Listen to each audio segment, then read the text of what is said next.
Belki çok incitmişim sevdiğim insanları, belki çok aldatmışım can diyen cananları. Sonda görmezden gelip ettiğim noksanları, var ümidim affedersen sen beni.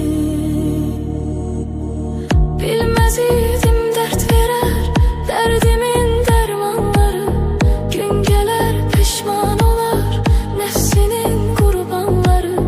Dünya taxtinden salar şahları sultanları, etibarsiz dünyaya etibar etmek günahtır,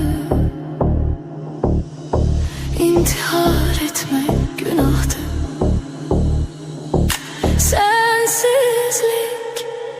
Sensizlik çok çetin dünyada, gam yazılmış kismetim, kalmayıptı takatim. Sevmeydi niyetim, şahit olmaz kalbime Allah'ımdan başka bir kez. Ses salar sessizce bir ses.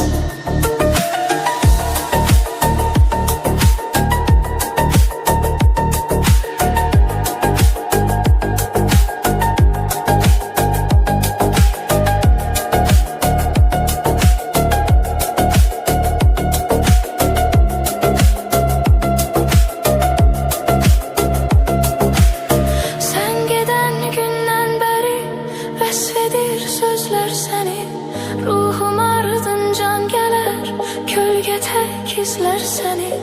Aşıkın tenha kalar, her gece gözler seni. Hasretinle mahvedersen sen beni.